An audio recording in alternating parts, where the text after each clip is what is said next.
Hello everyone and welcome to the YouTube channel of Perceptron Career.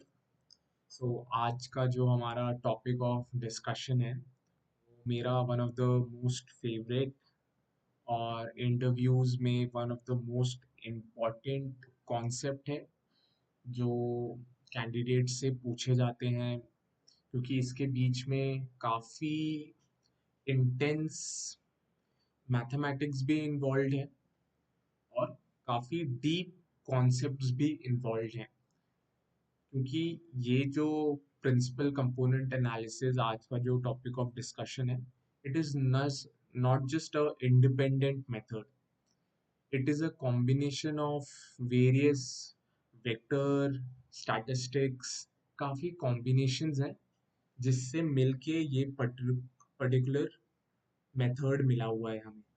सो काफ़ी important है interview point of view से and I hope will have a very interactive और I would say very interesting session on this. मैं try करूँगा कि हर एक aspect interview point of view से इस पर्टिकुलर टॉपिक का कवर किया जाए. So let's begin. सो जो एजेंडा है और जो या आज का जो क्लास का फ्लो रहेगा it will be something like this. First of all हम आज का जो टॉपिक है प्रिंसिपल कंपोनेंट एनालिसिस या पीसीए, इसका अ सॉर्ट ऑफ डेफिनेशन देखेंगे. हम पहले इसका डेफिनेशन देखेंगे, देन ये देखेंगे why is it required. Why is it required in my previous video जो कि था कर्स ऑफ डायमेंशनैलिटी पे. अगर आपने वो वीडियो देखा है तो आपको बहुत अच्छा आइडिया होगा व्हाई इज इट रिक्वायर्ड. और अगर आपने मेरा फीचर इंजीनियरिंग का भी वीडियो देखा है तो again from that video also आपको काफ़ी अच्छा अंदाज़ा होगा क्यों पीसी क्यों यूज़ किया जाता है.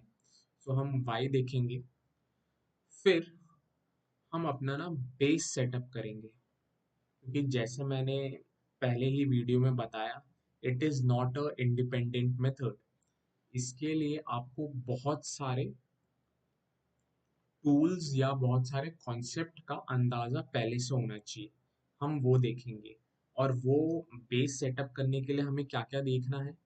हम देखेंगे वेरिएंस क्या होता है, कोवेरिएंस मैट्रिक्स क्या होता है, आइगन वेक्टर्स और आइगन वैल्यूज क्या होते हैं, एंड ऑल्सो लीनियर ट्रांसफॉर्मेशन क्या होता है. इन सब को मिला के, इन सारे कॉन्सेप्ट्स को मिला के हमारा पीसीए बनता है. सो डायरेक्टली पीसीए के स्टेप्स में जाना वो कैसे इम्प्लीमेंट होता है ये बेहतर होगा जो इंडिविजुअल कंपोनेंट है पहले उसकी अच्छी अंडरस्टैंडिंग ले लें and then we will go through step by step implementation of PCA. क्योंकि इंटरव्यूज में आपसे फर्स्ट ऑफ ऑल ये बहुत रेयरली पूछा जाएगा कि पीसीए कैसे इम्प्लीमेंट होता है. आपसे ज़्यादा ये पूछा जा सकता है कि आइगन वेक्टर्स और आइगन वैल्यू का क्या कॉन्सेप्ट है पीसीए में, या वेरिएंस कोवेरिएंस मैट्रिक्स क्यों यूज़ करते हैं, वेरिएंस का क्या इंपॉर्टेंस है. So these are the fundamental questions. So हम वो बेस सेटअप करेंगे एंड इस वीडियो को मैं उस बेस या जो की कॉन्सेप्ट्स है वहाँ पे एंड करूँगा एंड देन पीसीए का जो पार्ट टू आएगा उसमें हम स्टेप बाय स्टेप सॉल्यूशन देखेंगे या इम्प्लीमेंटेशन देखेंगे प्रिंसिपल कंपोनेंट एनालिसिस का. हालांकि इस वीडियो में आपको काफ़ी हद तक आइडिया लग जाएगा पीसीए कैसे इम्प्लीमेंट होता है, but a detailed step by step solution will be a second part of this video क्योंकि एक बहुत ही लंबा वीडियो बन जाएगा. और ऐसा हो सकता है कि लंबा वीडियो में कहीं पे हम मेन टॉपिक से डिविएट हो जाए. सो हम एक बहुत ही डिफाइंड और अच्छा सा छोटा सा वीडियो करेंगे पीसीए पे जो कि दो वीडियोस होंगे. First one is this. Let's dive into the video starting with the definition. So यहाँ पे मैंने एक डेफिनेशन उठाई है जो कि इंटरनेट से है और ये काफ़ी अच्छा डेफिनेशन है. So what is PCA. So PCA or principal component analysis is a method that transforms the data into a set of orthogonal components. Okay, और ये orthogonal components uncorrelated होते हैं obviously, which are linear combinations of original variables. Okay, fine. These components are ordered such that the first few components retain most of the variation present in the original variables. Okay, so इस definition से हमें कुछ ऐसा अंदाज़ा लग रहा है कि हम डेटा पे कुछ ट्रांसफॉर्मेशन कर रहे हैं, और वो ट्रांसफॉर्मेशन बेसिकली हम एक नया सेट ऑफ एक्सेस पे कर रहे हैं जो ऑर्थोगोनल है आपस में। एंड ये जो ऑर्थोगोनल कंपोनेंट्स हैं, इसी को हम प्रिंसिपल कंपोनेंट कहते हैं, और इनकी एक ऐसी प्रॉपर्टी होती है जो पहले के फ्यू कंपोनेंट्स होते हैं ना, जैसे प्रिंसिपल कंपोनेंट 1 2 3, ये जो कंपोनेंट्स हैं ये majority of the variations capture करते हैं जो हमारे ओरिजिनल डेटा में है। ओके, सो अगर आपको ये क्लैरिटी नहीं है principal component analysis, principal component 1 2 ये क्या होते हैं, let me just give you a small description of that also. Okay, so for example हमारा डेटा ऐसा है, ये हमारा फीचर x1 है, ये हमारा फीचर x2 है, और हमने कुछ डेटा प्लॉट किए हैं, मतलब ये डेटा पॉइंट्स हैं, हमने जब प्लॉट किया है तो ये कुछ ऐसे प्लॉटिंग आई है। Okay, so principal component analysis का बेसिक फंडा ये है कि हम एक नया सेट ऑफ एक्सेस पे हम हमारे डेटा को ट्रांसफॉर्म कर लें। ये x1 डैश हो जाएगा, और एक और ऑर्थोगोनल अगर मैं इधर से प्लॉट करूं तो ये हमारे x2 डैश हो जाएंगे। ठीक है, सो ये जो है ये प्रिंसिपल कंपोनेंट एनालिसिस 1 हो जाएगा, ये प्रिंसिपल कंपोनेंट एनालिसिस 2 हो जाएगा। प्रिंसिपल कंपोनेंट बेसिकली एक नया सेट ऑफ एक्सेस है जिस पे हमने डेटा को ट्रांसफॉर्म कर दिया है। आप बोल सकते हो हमने नए सेट ऑफ एक्सेस बना लिए हैं, x1 के जगह x1 डैश, x2 के जगह x2 डैश। अब वो हम आगे देखेंगे हम ऐसा क्यों कर रहे हैं, बट प्रिंसिपल कंपोनेंट एनालिसिस जो टेक्निक है वो यही करता है, जो डेटा होता है उसको एक नए सेट ऑफ ऑर्थोगोनल एक्सेस पे ट्रांसफॉर्म कर देता है, और वो ऐसे ट्रांसफॉर्म करता है क्योंकि आप बोल सकते हो कि why not this axis, why not this axis, why only this axis and why not this axis. वो जो एक्सेस सेलेक्ट होते हैं जिनको प्रिंसिपल कंपोनेंट कहते हैं, वो इस बेसिस पे सेलेक्ट होते हैं कि वो जो डेटा में जो भी वेरिएशंस है ना वो ज़्यादा से ज़्यादा कैप्चर हो पाए। हम आगे देखेंगे कि वो कैसे इंश्योर करता है, वो सब आगे के वीडियोस, इसी वीडियो में देखेंगे कैसे कैप्चर करता है।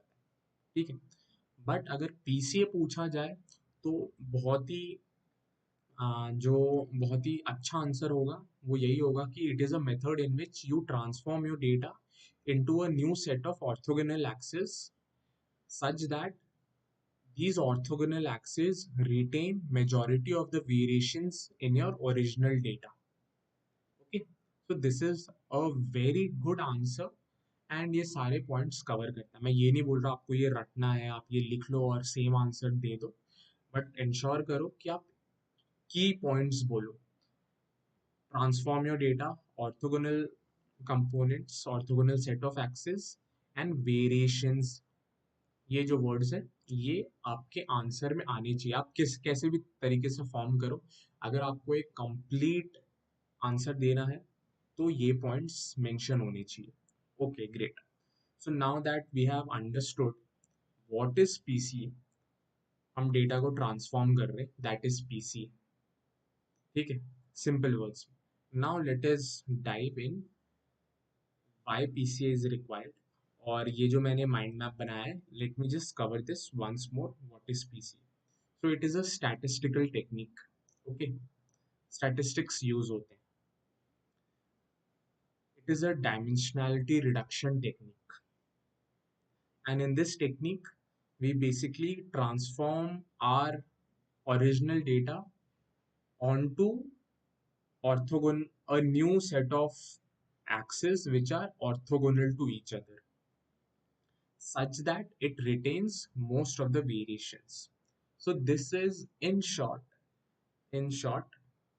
this is what PCA is.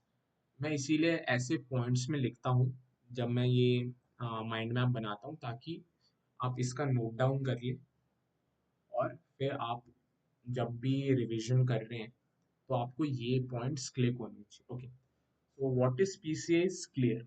हाँ, आपको अभी ये अंदाजा नहीं हो रहा कि कैसे काम कर रहा है, क्या क्या चीजें आ रही हैं, बट आपको बस ये पता चल गया कि हम डेटा को एक नया एक्सेस दे रहे हैं. एक्स वाई के जगह एक्स डैश और वाई डैश दे रहे हैं, और वो इस तरीके से दे रहे हैं कि वेरिएशंस कैप्चर हो जाएं. ठीक है, अब हम जाते हैं why PCA is required. Okay, so मैंने प्रीवियस वीडियो में भी ये बहुत ही डिटेल में कवर किया है. सो पहला जो पार्ट है why PCA is required, इसका आंसर है reduce dimensionality. हमें पता है ज़्यादा डायमेंशन हो जाते हैं तो हमारा डेटा जो हो जाता है वो स्पार्स हो जाता है, और उसके बीच में से कोई पैटर्न रिकग्नाइज करना मॉडल के लिए टफ हो जाएगा. तो dimensionality reduction में it is widely used. Yeah, it is one of the most popular methods that is used for dimensionality reduction. And one more important thing जो मैं भूल गया बताना, PCA is basically a unsupervised learning. That basically means हम जब ये technique use कर रहे हैं तो कुछ हम आउटपुट लेबल नहीं है. Okay, it is unsupervised learning. Okay. The second thing what why PCA is required is it simplifies the data. Obviously, dimensionality reduction जब हो रहा है तो इसका एक बहुत ही obvious meaning है, हमारा data और simplify हो रहा है. Instead of having uh, hundreds of input features,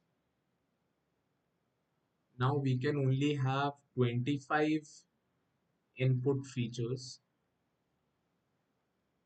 that represent our entire data. And when you have this, obviously इसका ये मतलब है डेटा हमारा सिंप्लीफाई हो गया है.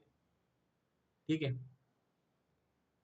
And again why again it is important, why PCA is required specifically. PCA technique इसलिए use हो रहा है, और भी दूसरे टेक्निक्स हैं, but why PCA is specifically required इसकी रिटेन्स इम्पॉर्टेंट इंफॉर्मेशन. ऐसा नहीं है कि जब हम डायमेंशनैलिटी रिडक्शन कर रहे हैं 100 से 25 में हम इंफॉर्मेशन ज़्यादा लूज कर रहे हैं.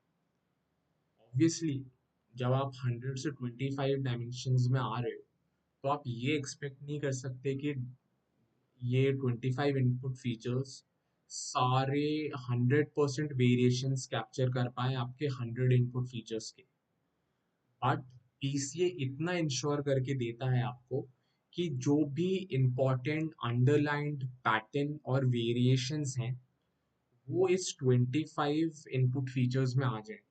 और यही इम्पोर्टेंट फीचर्स हैं जो मॉडल को हेल्प करता है पैटर्न रिकग्नाइज करने में, क्लस्टर्स रिकग्नाइज करने में.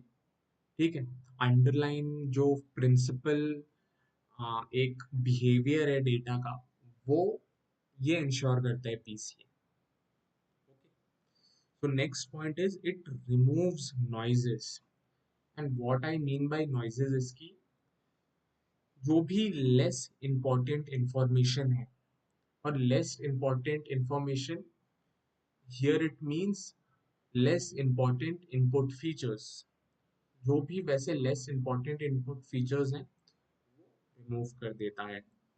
Obviously आप ये बोल सकते हो कि ये सारे पॉइंट्स तो एक दूसरे से रिलेटेड है। इट इज हर पॉइंट आपस में ही एक यूनिक पॉइंट नहीं है। हाँ, ये बात करेक्ट है, बट ये फाइनर डिटेल्स हैं जो कि मैं आपको बताने की कोशिश कर रहा हूँ कि वो इंफॉर्मेशन रिटेन करता है, डेटा को सिंप्लीफाई करता है, नॉइस को रिमूव करता है। ठीक है, तो ये पॉइंट हो गया। अब एक और जो बहुत ही इम्पोर्टेंट पॉइंट है, इट इम्प्रूव्स इंटरप्रेटेबिलिटी। इसका ये मतलब है, जब आप इधर देखो, आप 100 डायमेंशन में से 25 में आ रहे हो, या आप एक और एग्जांपल ले लो, 10 में से 3 डायमेंशन में आ रहे हो, 10 डायमेंशन में से 3 डायमेंशन में आ रहे हो, तो 10 डायमेंशन तो हम प्लॉट नहीं कर सकते, राइट? बट 3 डायमेंशन तो हम प्लॉट कर सकते हैं। हम 3 डायमेंशनल को प्लॉट करके हम डेटा के बारे में और जान सकते हैं, उसको इंटरप्रेट कर सकते हैं कि डेटा क्या कह रहा है, या डेटा का पैटर्न कैसा है, कौन से एल्गोरिदम्स यूज करने चाहिए हमें, लीनियर है, नॉन लीनियर है। ठीक है, तो ये टेक्निक्स जब डायमेंशनलिटी रिडक्शन करता है, तो ये इंश्योर करता है कि ये इजी टू विजुअलाइज हो, डेटा को हम विजुअलाइज कर पाएं, क्योंकि जब भी हम डेटा को विजुअलाइज कर पाएंगे, हम और ज़्यादा अंडरस्टैंडिंग बिल्ड कर पाएंगे towards the data. Even if we have limited domain knowledge or no domain knowledge, still we'll be able to make good decisions based on visualization. So that's why PCA is important. It is easier to visualize and understand data. So this is another important point. और one point from the computational point of view से, ये सारे points तो performance point of view से थे, right? Data model का at the end performance अच्छा होगा, ये सब पॉइंट्स है। But computational point of view से क्या ये प्रोवाइड करता है PC? The important point is it speeds up algorithm. इसका ये मतलब है कि जब हम डायमेंशनैलिटी रिडक्शन परफॉर्म करते हैं, so obviously number of parameters that is required in your 100 input features and number of parameters required in 25 input features will be different, and it will be very less for 25 input features. So अगर कम number of input parameters को train करना है, so obviously कम हमारे epochs लगेंगे train करने में, या epochs कम भी लगे, तो जो computational cost है, जो बैक प्रोपोगेशन में ग्रेडियंट डिसेंट को हर एक पैरामीटर अपडेट करने के लिए लॉस फंक्शन को डिफरेंशिएट करना पड़ता है, वो कम करना पड़ेगा। और वो कम करने से बेसिकली हम जो कंप्यूटेशनल कॉस्ट है in terms of time and memory, it reduces drastically. Okay. So these are all the reasons why PCA is required. I hope this made sense कि PCA क्यों यूज किया जाता है। मेन पर्पस तो उसका dimensionality reduction ही है, this is the main purpose. But apart from serving this main purpose, there are few finer details that you should be aware of, या आप लॉजिकली भी इसको डिराइव कर सकते हो इन पर्पसेस को। ठीक है, I hope this is clear. Now let us move to the third part of the video, जो कि है सम की कॉन्सेप्ट्स जो हमें पता होने चाहिए from from the PCA point of view से। जैसे कि मैं स्टार्टिंग में बोला था, PCA is not a independent tool. It depends on some tools from statistics and vector algebra. So अब हम वो concepts को एक एक करके समझते हैं, and then we'll be able to decode PCA very efficiently. Okay. So ये क्या concepts हैं? तो मैं basically 4 concepts के बारे में बात करूंगा। First is variance, sorry. First is variance. Variance क्या होता है आपको पता ही होगा। Variance basically spread of data को बताता है। वो कैसे इंपॉर्टेंट है वो हम डिस्कस करेंगे। दूसरा है कोवेरियंस मैट्रिक्स। ओके, वो डिस्कस करेंगे। तीसरा है eigen values and eigen vectors, और चौथा है linear transformation. Okay, now let us discuss one by one. Okay, the very first important thing that we are discussing is variance. So variance basically, अगर मैं इधर graph plot करके दिखाऊं आपको,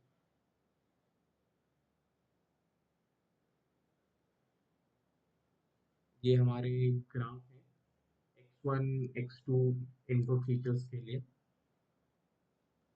तो आप यहाँ ये नोटिस कर सकते हो कि जो x1 का जो वेरिएंस है या स्प्रेड ऑफ डेटा है वो ऑब्वियसली ज़्यादा है, बिकॉज वो इस पॉइंट से इस पॉइंट तक वेरी कर रहा है। इसको V1 कह देते हैं, राइट। और जो हमारा x2 का है वो कम है, इसको हम V2 कह देते हैं।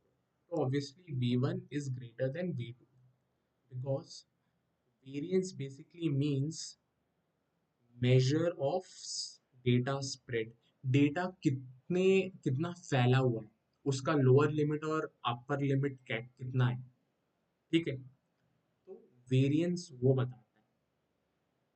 सो अब इसका इम्पोर्टेंस पीसीए में कैसे आता है, now let us try to understand that. तो देखो, जैसे कि हमने पहले डिस्कस किया था कि पीसीए कुछ नहीं, एक डेटा ट्रांसफॉर्मेशन टेक्निक है जहाँ पे हम डेटा को न्यू सेट ऑफ एक्सिस में ट्रांसफॉर्म कर देते हैं। तो हम कैसे डिसाइड करें वो न्यू सेट ऑफ एक्सिस कौन से हो। तो मैं आपको क्विकली इधर लेके जाता हूँ, जो मैंने पहले एक डायग्राम बनाया था, विल यूज दैट।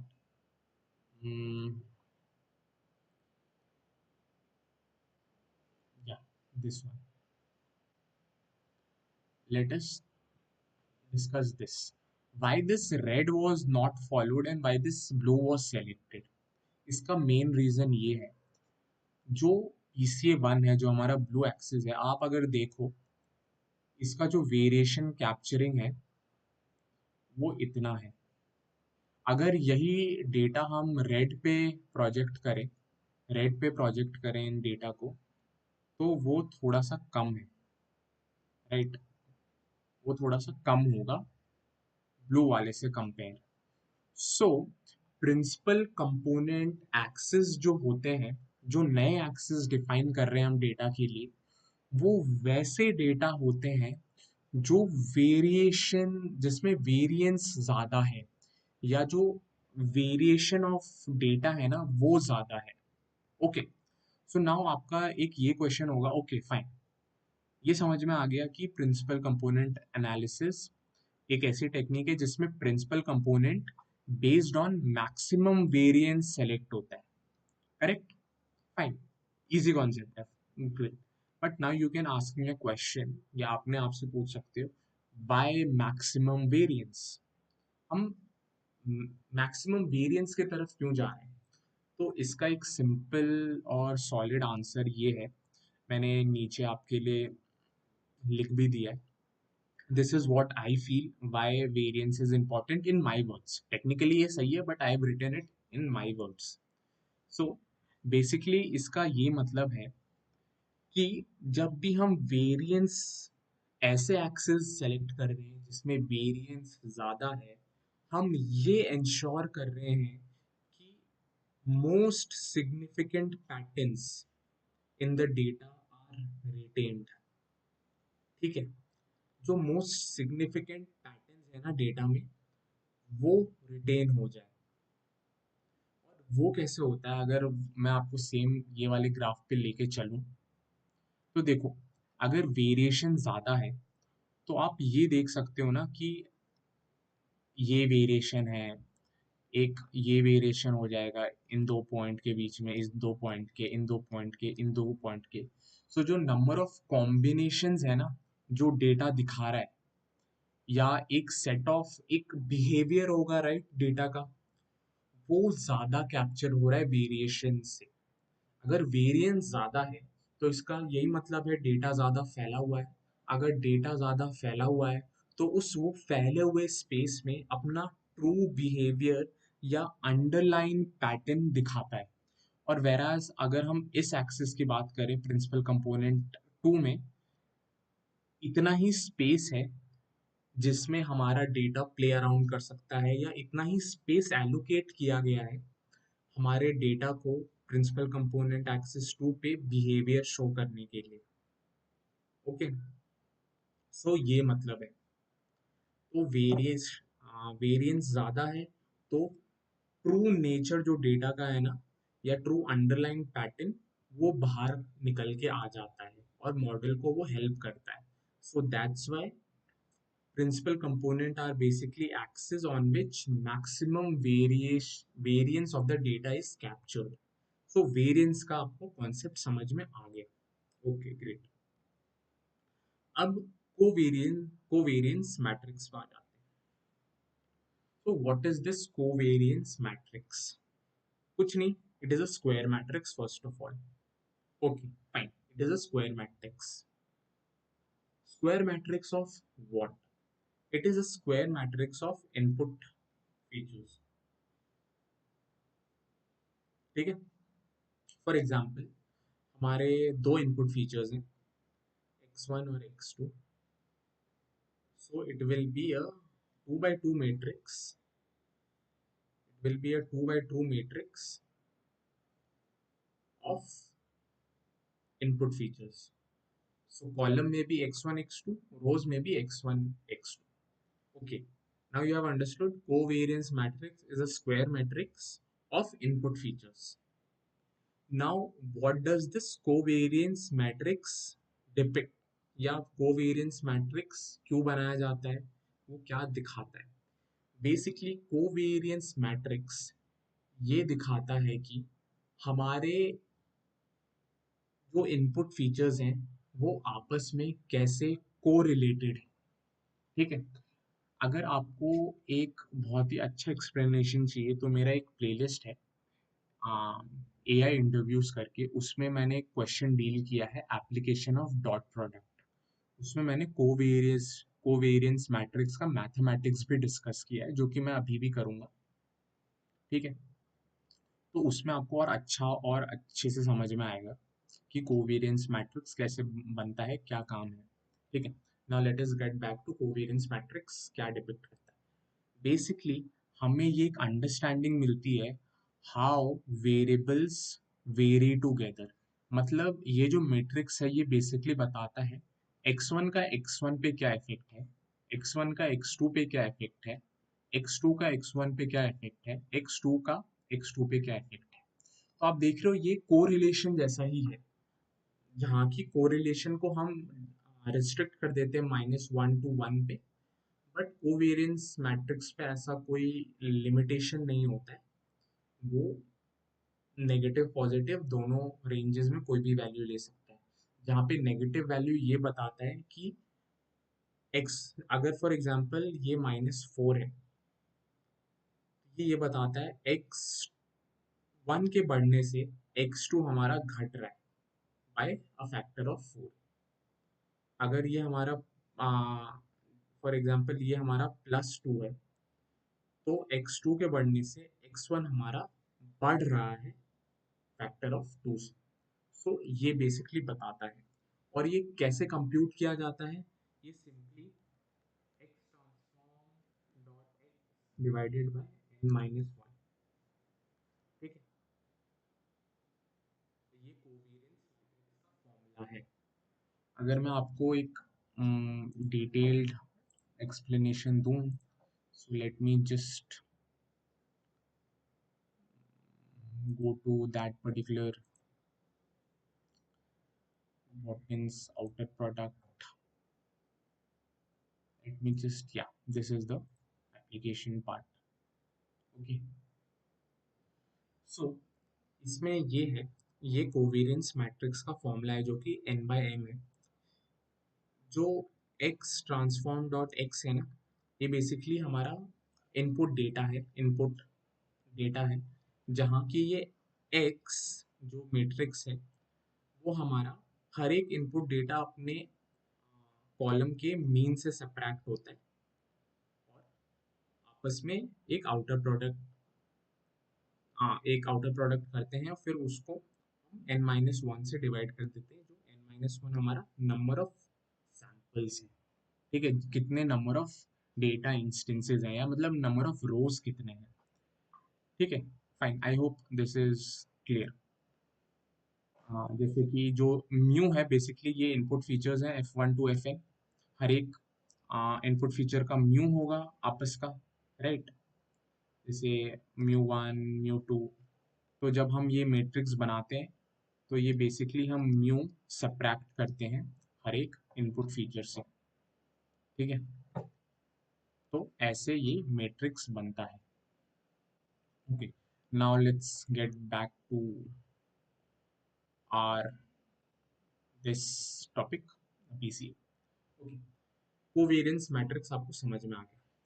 सो अभी कोवेरिएंस मैट्रिक्स हमारा पीसीए और पीसीए में कैसे यूज होता है, उसका आंसर करने के लिए हमें ये समझना पड़ेगा कि आइगन वेक्टर्स और आइगन वैल्यूज क्या है।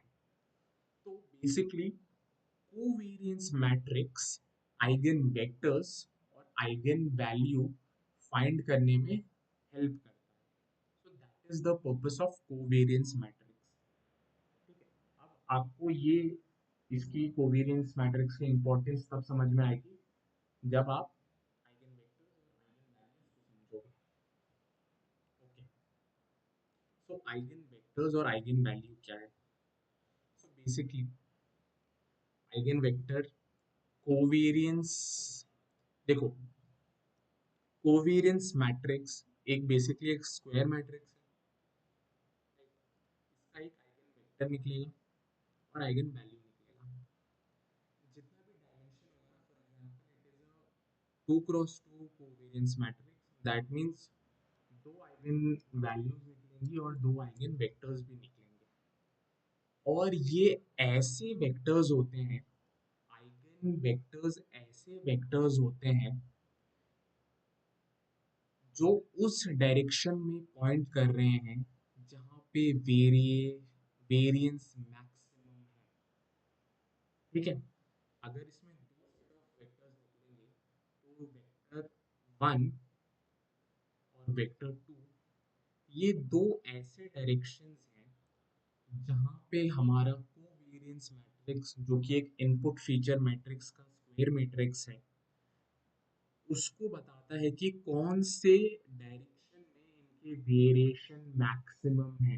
तो अभी आपको थोड़ा कनेक्ट बैठ रहा होगा कि हमें चाहिए था ये डायरेक्शन जहाँ पे वेरिएशन मैक्सिमम है, राइट। तो आइगन वेक्टर्स वो बताता है, आइगन वैल्यू ये बताता है कि वेरिएशन कितना ज्यादा है। अगर आइगन वेक्टर 1 का आइगन वैल्यू 5 है और इसका वैल्यू 4 है, तो ये बता रहा है कि वेक्टर 1 जो है आइगन वेक्टर 1, इसमें वेरिएशन ज़्यादा है वेक्टर 2 के कंपैरेटिवली। ठीक है, तो आइगन वेक्टर्स ये बताता है और आइगन वैल्यू उसका मैग्नीट्यूड बताता है। तो let me just quickly go through this what I have made. So जो आइगन वेक्टर्स है, it is the direction of maximum variation, और यही डायरेक्शन जो है हमारे प्रिंसिपल कंपोनेंट बन जाते हैं। Okay, basis of principal component मतलब अगर आपको वेक्टर अलजेब्रा का अंडरस्टैंडिंग है, तो बेसिस वेक्टर वो वेक्टर्स होते हैं जिसके कॉम्बिनेशन से आप पूरा एक वेक्टर स्पैन में पहुंच सकते हो। तो बेसिकली आप ये समझ लो, ये फंडामेंटल वेक्टर्स हो जाते हैं या फाउंडेशन वेक्टर्स हो जाते हैं। Again I have made a video on this on my AI interview playlist. Okay, so ये हमारे जो आइगन वेक्टर्स हैं, ये हमारे प्रिंसिपल कंपोनेंट बन जाते हैं। तो लेकिन आपने तो बोला था कि आइगन वेक्टर्स जितने इनपुट फीचर्स हैं उतने आइगन वेक्टर्स होंगे। तो जैसे कि m इनपुट फीचर्स हैं, तो m आइगन वेक्टर्स होंगे, राइट। तो इसमें हमारे डायमेंशन रिड्यूस कैसे हो रहे हैं, तो आप वो डिफाइन कर सकते हो कि आपको कितने प्रिंसिपल कंपोनेंट एक्सेस पे डेटा को अगर आपको पांच पांच डायमेंशन में लाना है, एम डायमेंशन से पांच में लाना है, तो आप टॉप 5 आइगन वेक्टर्स लोगे जिसके आइगन वैल्यूज बड़े हैं। So magnitude of eigenvectors are eigenvalues, ये बताता है कि इसमें वेरिएशन कितना ज्यादा है। सो आप क्या करोगे, सारे वेक्टर्स निकाल लोगे v1 से vm तक, इनको सॉर्ट कर दोगे, डिसेंडिंग ऑर्डर में, और जो टॉप 5 होंगे ना जिनके आइगन वैल्यूज बड़े हैं, आप उस डेटा को उन सारे एक्सेस पे ट्रांसफॉर्म कर दो। तो इससे ये होगा, हमारे m डायमेंशन से 5 डायमेंशन में आ जाएंगे, वेरिएशन कैप्चर हो जाएगा। ठीक है, तो I guess this is making some sense to you right now. तो नाउ की कॉन्सेप्ट पे चले जाते हैं, जो है लीनियर ट्रांसफॉर्मेशन। तो लीनियर ट्रांसफॉर्मेशन क्या होता है, उसको समझने के लिए मैंने एक वेबसाइट देखी है, जो कि जब मैं पढ़ रहा था ये कॉन्सेप्ट तो मैंने भी ये वेबसाइट यूज की थी, आइगन वेक्टर्स और लीनियर ट्रांसफॉर्मेशन समझने के लिए। तो होता ऐसा है कि जो हमारा कोवेरियंस मैट्रिक्स है ना, वो बेसिकली एक लीनियर ट्रांसफॉर्मेशन मैट्रिक्स है। इसका ये मतलब है कि जब भी आप कोई वेक्टर को, फॉर एग्जाम्पल ये एक वेक्टर है जो आप देख रहे हो, -1, 1, कोई भी आप वेक्टर को, एक मैट्रिक्स है जो कि मैंने यहाँ डिफाइन किया है, 2, 3, 4, 1, ये मैट्रिक्स है। आप किसी भी एक वेक्टर को किसी भी एक मैट्रिक्स से मल्टीप्लाई करते हो, तो आप बेसिकली ये कर रहे हो कि उसका जो एक्सिस है ना, जो कोऑर्डिनेट सिस्टम है, उसके एक्सिस को आप ट्रांसफॉर्म करते हो। आप जैसे देखो, यहाँ पे एक्सिस ऐसे हैं, y के सारे एक्सिस ऐसे हैं, और x के एक्सिस सारे ऐसे हैं, राइट। बट आप जब इस वेक्टर को एक मैट्रिक्स से मल्टीप्लाई कर देते हो, तो आप देखो जो स्पेस है, जो कोऑर्डिनेट सिस्टम का स्पेस है, वो बदल जाता है। सेम वेक्टर इस कोऑर्डिनेट सिस्टम में ऐसा दिख रहा है, सेम वेक्टर इस कोऑर्डिनेट सिस्टम में ऐसा दिख रहा है। और आइगन वेक्टर्स वो होते हैं, फॉर एग्जांपल अगर इसका मैं आइगन वेक्टर निकालूं ना, तो देखो यहाँ पे डायरेक्शन सेम है, राइट। सो आइगन वेक्टर वो वेक्टर है जिसमें वेरिएशन ज्यादा है। आप देख सकते हो ये इतना वेक्टर इतना बड़ा हो गया है, तो इसमें वेरिएशन ज्यादा है। सो आइगन वेक्टर वो वेक्टर है जिसका डायरेक्शन चेंज नहीं होता है लीनियर ट्रांसफॉर्मेशन में, और उसका वेरिएशन सबसे ज़्यादा कैप्चर करता है। तो अगर मैं ये चेंज कर दूँ ना, इसको 1 कर दूँ, तो देखो ये वापस चेंज हो गया, और इसको मैं 2 कर दूँ, तो देखो अभी ये कंप्लीटली चेंज हो गया है। हमारा आइगन वेक्टर सेम रहा, बट ये कंप्लीटली चेंज हो गया। Let me just change it to something else जो आपको आइगन वेक्टर अच्छे से समझा। अब ये देखो, अब मैं वेक्टर को चेंज कर रहा हूँ, तो आप ये देखो ये कैसे कैसे चेंज हो रहा है। हमारे दूसरे स्पेस में सेम वेक्टर कैसा दिख रहा है, आप देख रहे हो। बस इसी एक डायरेक्शन में हमारा ऐसा वेक्टर है जो कि डायरेक्शन मेंटेन कर रहा है और वेरिएशन ज्यादा दिखा रहा है, so that means it is an eigen vector. जरूरी नहीं है ये हमेशा ये जो 45 डिग्री है शायद ये इसी डायरेक्शन में हो, वो कोई भी डायरेक्शन में हो सकता है। Let me just try to get some other direction, ताकि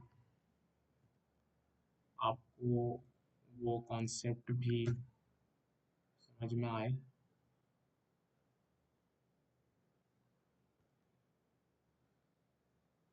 अभी मेरे को पता नहीं मिल क्यों नहीं रहा, सारे 45 वाले ही मिल रहे हैं मेरे को।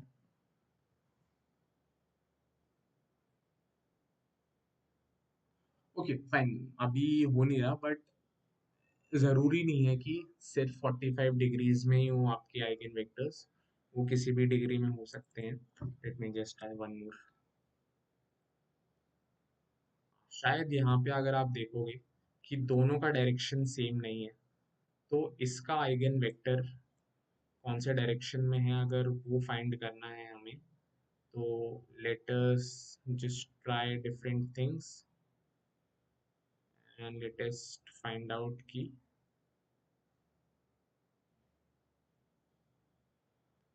शायद ये भी दोनों सेम 45 ही हैं, इसीलिए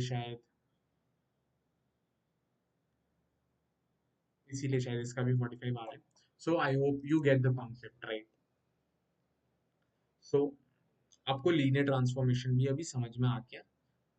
जो कोवेरियंस मैट्रिक्स है बेसिकली वो एक लीनियर ट्रांसफॉर्मेशन मैट्रिक्स है, जिससे हम आइगन वेक्टर्स और आइगन वैल्यूज निकाल रहे हैं, जिससे हमें पता चल रहा है कौन से डायरेक्शन में हमारा जो वेरिएशन है वो मैक्सिमम आ रहा है, और डेटा का डायरेक्शन चेंज नहीं हो रहा है।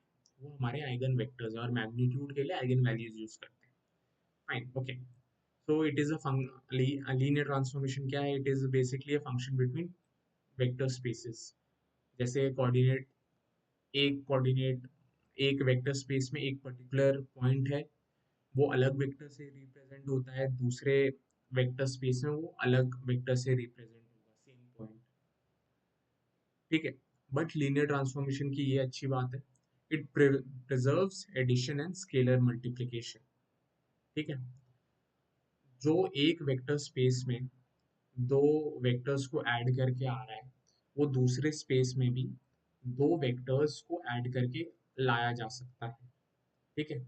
जैसे कि vector one vector two space one में है, जिनको हम ऐड करके वेक्टर थ्री ला रहे हैं। ओके। और सेम हमारा Z1 है और Z2 वेक्टर हैं जो वेक्टर स्पेस टू में है, इनको ऐड करके हम Z3 ला रहे हैं।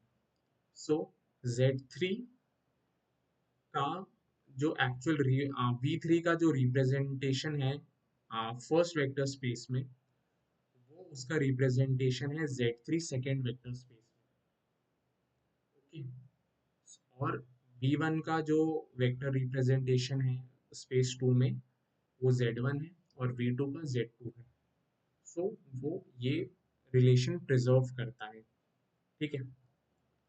And it maintains the relationship between vectors, ये वेरिएबल्स। सो ये इंपॉर्टेंट है बिकॉज जब भी हम डेटा ट्रांसफॉर्म कर रहे हैं, ऐसा ना हो कि जो एक रिलेशनशिप है बिटवीन हमारे इनपुट वेरिएबल्स वो लूज हो जाए।